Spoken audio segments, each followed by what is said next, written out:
Informasi ini dikutip dari Dr. Reisa Broto Asmoro. Bagaimana 14 hari mampu menghentikan laju penularan COVID-19? Yang perlu kita ketahui, anak-anak memang senang libur sekolah 14 hari. Namun sayangnya, banyak orang yang belum memahami. Mengapa 14 hari dan untuk apa? Maklum, himbauan itu tanpa disertai penjelasan yang memadai. 14 hari itu sangat penting dan harus disertai tindakan kepatuhan. 14 hari itu mampu menghentikan laju penularan COVID-19 dan mampu menyelamatkan ribuan orang. Bagaimana bisa? Begini, ketika seseorang kontak dengan apapun yang bisa menginfeksinya dengan COVID-19, maka harus ditunggu minimal 14 hari. Jika tidak terjadi apa-apa, maka orang itu aman. Nah, libur 14 hari itu untuk memotong rantai penularan, dan ini baru akan berhasil jika semua orang tetap tinggal di rumah masing-masing selama 14 hari itu. Kenapa harus begitu? Contoh, seorang anak mulai libur tanggal 16 Maret selama 14 hari. Dia akan masuk sekolah lagi pada hari ke-15. Ternyata anak ini dan keluarganya menggunakan waktu libur itu untuk jalan-jalan, mengunjungi kumpulan orang, ke tempat saudara, ke mall, dan lain-lain.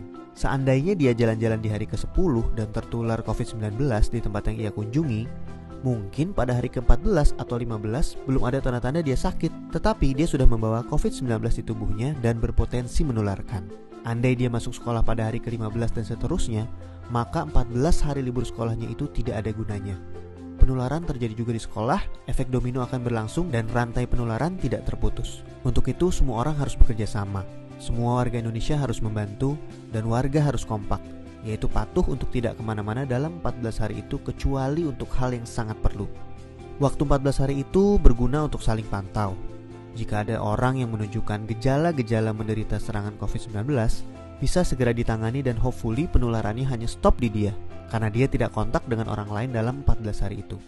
Jadi, mari kita mengisolasi diri untuk diri sendiri dan orang lain. Mungkin pula dalam skala besar untuk umat manusia. Mohon bantuannya untuk share dan jelaskan hal ini kepada orang lain, supaya semua patuh dan pemerintah terbantu untuk stop penularan COVID-19. Jika tidak, maka 14 hari libur itu percuma.